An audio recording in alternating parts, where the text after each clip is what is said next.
everybody, it's Mel. Thank you for joining me today for the mid-year book Freakout tag. So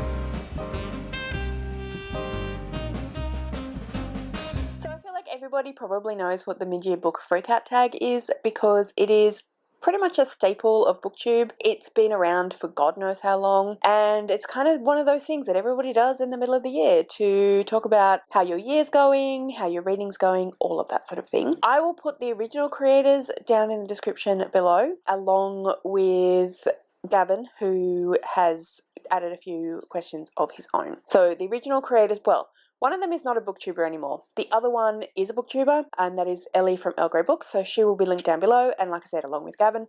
Anybody else that I discuss in this video will also be linked down below, so please go and check them out, subscribe, all those things. So, the aim of this tag is to talk about how our reading's going in this year being 2026, and discuss favourites and all of that sort of thing. I will just preface this by saying that I have done quite a lot of rereading this year, so I may end up, for most questions, answering with 2 books, and oftentimes there might be a reread and then a not reread, if that makes sense. Also, I have listed all of the questions that Gavin has written in his version of the tag down below, but I'm not going to answer all of those questions, so some of them might be skipped, just because I don't always have answers to the questions, and there doesn't seem to be a lot of point in saying this is the question, but no, I'm not going to answer it. And then finally, just to let you know, I will not really tell you much about the plot or synopsis of each of the books, because otherwise we'll be here for 1,000 years. Alright, so let's dive in with question number 1, which is, how is your reading going so far this year? And the answer is not great. I've been reading mostly reasonably good books that I'm mostly enjoying. I do have a couple of books scattered throughout the 6 months that I didn't love, but I've mostly enjoyed the books that I've been reading. But in terms of quantity and also sort of my capacity to read, it's been very low. Now, if you follow me on Goodreads, which is linked down below always as well if you want to, you will see that I have very much surpassed my goal for the year. That is because this year I decided for the first time ever I was going to include all of the kids' books that I read. Now, being a teacher and an early childhood educator, I could have been doing this for years because I read kids' books, kids' picture books pretty much daily in my job, and as a mum of a toddler, I read at least, it would average out to at least 2 books a day, I would say. These are tiny, like, little books, and because my toddler is currently not even 2 yet, they are reading mostly board books. So they're tiny little board books. I probably realistically, some days I don't read at all, but mostly I'm going to read like 4 or 5 books a day, possibly more, possibly about 1 or 2. Depends on what mood they're in, but they love reading, they love being read to, so books are very popular and very often wish to be read in our house. That's kids' books. So I've included every time I've read a book, which often is the same book multiple times. That's actually not 100% true. I have tried to include every time I've read a book, but the computer is way too distracting and exciting for the toddler, so I can't really log every single time I actually finish a book, because especially when I've got like 5 books in my hand that I'm supposed to be reading, it just doesn't work. So I've tried to keep up with it. It's not at all the amount. It probably is about 200 at this point. Yes, most of those, the majority of that goal is kids' picture books, little tiny kids' picture books. So for reading for myself, for the channel, not so great. I've been in a little bit of, I wouldn't say I've been in a total slump, but I've been in a little bit of a slump. I haven't been necessarily finding myself wanting to pick up books that often, and when I do, it's hard to read more than a paragraph at a time because I'm often reading around the same time as the toddler is hanging out, and mum holding a book or an e-reader is immediately something of interest, which then means I end up putting the book down. So I don't find that I'm reading as much as I would like to, or that I normally would. But like I said, I'm enjoying the vast majority of the books that I'm reading, so that's fine. So yes, that's question number 1. Question number 2, what is your best book that you have read so far this year? Like I said, I've really enjoyed the vast majority of the books that I have read this year. I'm just talking now about books I've read for myself. I'm not going to include any of Baby Book Fiend's books because, yeah. They're not really, I mean, they're great books, but they're not really favourites of mine. One of my favourite books of this year so far was The Poppy War by R.F. Kuang. So this is the first book in the trilogy of the same name, and it is a fantasy historical...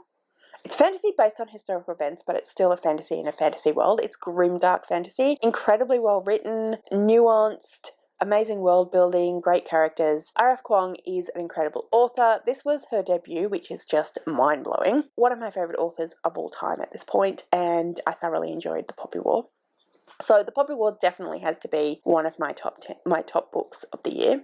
And then these are books I've read for the first time this year. And then my other favourite book of the year so far is a book I finished literally about half an hour ago, and that is The Isle in the Silver Sea by Tasha Suri. I really, really enjoyed that book as well. This one is also a fantasy. It is probably, I don't know, I think it's been shelled as romantasy, but I don't think it is romantasy really, because it's got a strong romantic subplot, but I don't think that's the kind of point of the story. So I would say it was a fantasy with romance, a fantasy romance rather than romantasy, if that makes sense. Yeah, I really, really enjoyed it. It's a little hard to explain, to be honest with you, but it is set in an alternative UK, and we follow a couple of different characters, and it is about stories and the power of stories and magic and the magic of stories, and it's just beautifully written, absolutely fantastic, thoroughly enjoyed it. So that is question number 1. Question number 2, let me just get my phone to double check. Okay, what is the best book you've reread so far in 2026? So I've reread a few books, and it's a little bit tricky for me to answer this question because I've reread some favourites. So all the books that I've reread this year, I have reread Sense and Sensibility and Pride and Prejudice by Jane Austen. I have read Anne of Green Gables by L.M. Montgomery. I have reread the final trilogy in the Realm of the Elderling series by Robin Hobb. I think that's everything I've reread this year. Oh, and also I reread A Monstrous Regiment by Laurie King. And I love all of those books, so it's difficult to answer. But I think my favourite reread would have been the final book in the Realm of the Elderling series, which I just can't remember off the top of my head what it's actually called, but I will pop it here, you'll see it. This is an absolutely wonderful ending. It's the kind of ending that you would expect from Robin Hobb. It's the kind of ending that the characters deserved. I wouldn't say all of them deserved the ending, but I think the main characters deserved the ending that they got, but it still absolutely tore your heart out. But it's also, it's heartbreakingly beautiful and loving and sweet, but it's also just so much. And just depressing and, makes you cry. So definitely that one. Can't believe I can't remember what it's called. And then Anne of Green Gables, because Anne of Green Gables is one of my favourite books of all time. It is so sweet and fun. There are some darker themes, but it's touched on so very carefully, and it's such a good kids book. It's written to be fun and sweet and cute, but like I said, there are darker themes underneath, and just absolutely love Anne as a character. One of my favourite books ever. So very much enjoyed my reread of that one. Okay, the next question I'll be answering is, what is the best sequel you've read so far in 2026? This one is kind of tricky. So again, I'm going to go with the book I just talked about, which is the final book in the Realm of the Elderling series by Robin Hobb, as the reread. I haven't been reading very many sequels. I have, and I was co-hosting the Poppy War read along with Bethany from Beautifully Bookish Bethany and Steph from Coffee Over Apples, and it's being run out of my Discord. So I just got to the point where I really wasn't finding myself wanting to pick it up and wanting to continue with the final book, The Burning God. I have decided not to be a co-host for that anymore, but please go and check out the Discord if you would like to. It's my Discord. There's a whole bunch of stuff going on there. It's linked down below as well. But yes, so I read The Dragon Republic, which is the second book in the Poppy War trilogy, and really, really enjoyed that one. I thought it was a fantastic second book. It expanded the world, it expanded the politics, it expanded our understanding of the different factions and the different political machinations and the main character Rin's own situation really, really beautifully. I thought it was fantastically done. Unfortunately, having said all of that,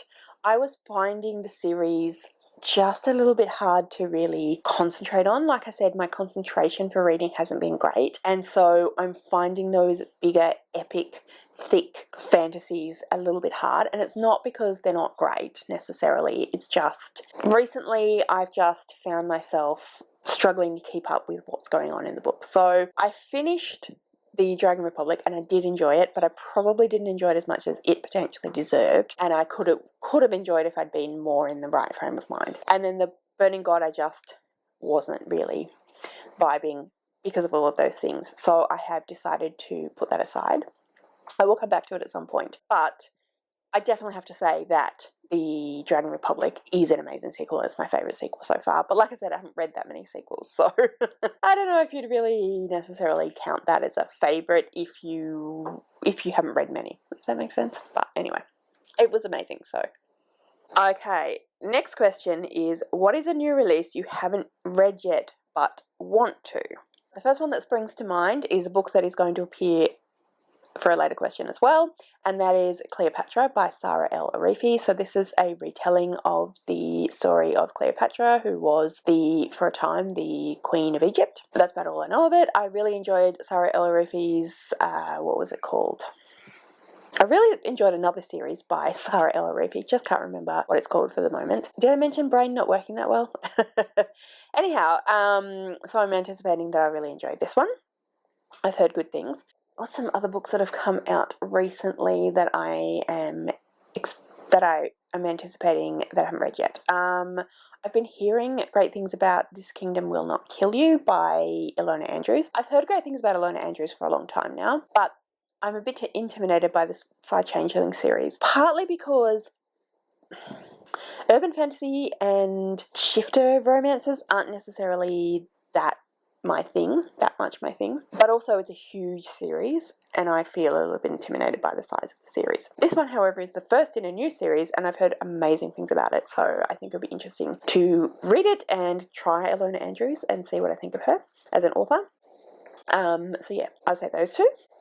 Question number 7 is, what is your most anticipated book for the second half of the year? Definitely my most anticipated book is Dead Beat by Leigh Bardugo. This is the third and final book in the Alex Stern series, which the first one was Ninth House, which I absolutely loved when I first read it a few years ago now. And then I read Hellbent last year or the year before and absolutely thoroughly enjoyed that as well. And I'm anticipating a fantastic conclusion. I may end up doing a reread of those as well if I manage to. We'll see, but that's an idea that I've got. But yes, I'm very much anticipating that one. I really, really want to give that a read ASAP, and I think it'll be amazing.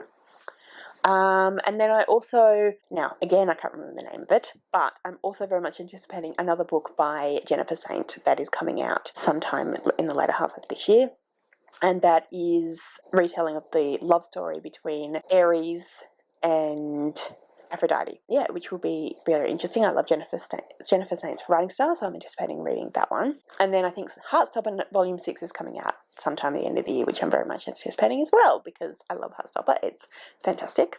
Next question, what is the worst book you've read so far in 2026? I'm sorry to everyone who is watching this who loves this book, because I think it's very, very popular, but I really didn't enjoy The Serpent and the Wings of Night by Carissa Broadbent. I didn't think it was particularly well written. I thought it relied too heavily on some tropes, which is not necessarily a bad thing, but it wasn't particularly well done in any case, I didn't think. This is very beloved, so that is it's the worst book I've read, but it's also going to be my most disappointing book as well, because I was really looking forward to it. I was hoping I was really going to enjoy it. I've heard nothing but great things from so many different people, and it just did not work for me. So the answer to both, what is the biggest disappointment of the year, which is the next question, and the worst book of the year is The Serpent and the Wings of Night, unfortunately. Okay, question number 10. What is the biggest surprise so far in 2026? My biggest surprise. I usually try to answer these questions before filming, but I didn't do that today. I think actually my biggest surprise is probably The Isle in the Silver Sea by Tasha Suri. Not that I was expecting I wouldn't like it, I was expecting I would like it, but I just didn't know I'd enjoy it as much as I would, and I was really pleasantly surprised to enjoy it as much as I did. So probably I'd say that was my biggest surprise for the year so far. So the next question is, who is your new favourite author? It specifies you can either have a debut author or an author that is just new to you. So my favourite new author is Tasha Suri because, like I said, I've absolutely loved that book. I've only read one book of hers, and normally I'd like to have read a few books before I say that she's a favourite author. But in terms of new authors, I can't really say, a new author is my all-time favourite author, but I have definitely thoroughly enjoyed that book, was surprised to have loved it as much as I did, thought it was beautifully written, and yeah, just absolutely thoroughly enjoyed it. So definitely Tasha Suri. I would love to read some other books of hers. Next question, what book has made you cry so far this year? So I did mention the final book in the Realm of Elderling series by Robin Hobb as being a book that will make you cry. I sobbed. It was just a fantastic ending, but it was very upsetting. And then Anne of Green Gables actually made me cry. It often makes me cry, actually, because I just love it so much, and there's some really poignant moments and some quite heartfelt moments. So yeah, those two books made me cry this year. Okay, what is the most beautiful book you've bought this year? So this is where I bring out Cleopatra. I'm actually going to show you my copy of it, which is Cleopatra by Sarah L. Arifi. Like I said, it's just stunning. I just think that is so beautiful. I love the foiling. I love the colours. It's just absolutely beautiful. Thoroughly excited to read this one and really need to get to it sooner rather than later. I apologise if I just bumped my mic. But yeah, I just think this is stunning and just really excited to read it. Next question. What are the books you need to read by the end of the year? So I need to try to get back to The Burning God by Arthur Kwong. I would like to read the book I just showed you. I'd like to read some more Murderbot Diaries. I would like to read The Voyage Home by Pat Barker, which is the final book in that Trojan War series. I would like to read The Daughter of the Forest by Juliet Marillier, which I've read a little bit of, but not very much into it. So I'd like to read that one. And I think that's everything that I'd like to try and read by the end of the year, but I do have a lot of books on my TBR, so any number of those books, those are the ones I'd like to try and get to by the end of the year. Next question, what is your favourite video that you've made this year so far? I feel like I've been making very standard videos. My TBR videos are always fun to film. I always enjoy those ones, and they are very popular. My most popular videos by far. Restarted,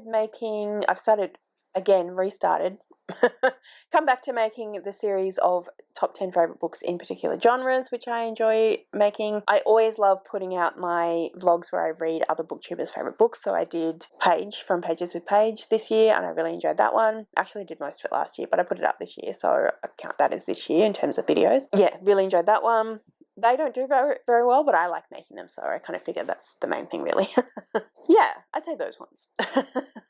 Okay, next question. Which video did you think would flop but did well? I don't know that I ever think my videos will flop. There are some videos like those vlogs that I mentioned that I know probably don't do that well realistically, but I don't necessarily think they're going to flop. But I would say my 50 books to read before I turn 50. I didn't expect, I think there's quite a lot of views for the views that I don't get. I don't get that many views. A lot of views for views that I get on that one. And so people really seem to enjoy it, which I wasn't expecting. So thank you all for watching it. I hope that I'm glad that you enjoyed it. Thank you very much. Next question. Which video did you think... Oh, I just did that one. Any upcoming videos you're excited to make? I am in the middle of doing another vlog for another read that are favourites of a booktuber. So I am excited to be doing that. And yeah, that's all of the planned things that I have. All the things I have planned that I'm excited about. I don't plan that far in advance. So anyway, any channel goals by the end of the year? No. I actually have a goal of taking a break. My plan is to take a break in August and possibly even September, because I just picked up work at a school 2 days a week when Baby Book Fiend is in childcare, so I don't feel like I'm going to have as much time to do videos, so I may end up taking a break. That is actually my plan, because I'm finding that not only do I have lower motivation to read, I have lower motivation to make videos, so I think maybe a break will help. That is the end of the tag. Those are all of the questions. Like I said, they're all listed down below, so you can go ahead and do this tag if you would like to. If you haven't already, you probably have, but if you want to, go ahead and use those questions. Please go and subscribe to all of the people I've talked about. Like I said, they're all listed down below. And yeah, let me know in the comments below what was your favourite book that you've read so far this year, and let me know a book that made you cry in the comments below. If you'd like to leave me a comment but you don't know what, then leave me a purple emoji, because I'm wearing a lot of purple today, so any purple emoji that you like or that you can find, leave me that in the comments below. But yeah, that's everything from me today. So thank you so much for joining me. I really hope you enjoyed this video. If you did, I would absolutely love it if you would subscribe to my channel and give this video a thumbs up. And yeah, like I said, thank you so much for joining me today. I really hope you enjoyed this video, and I will see you next time.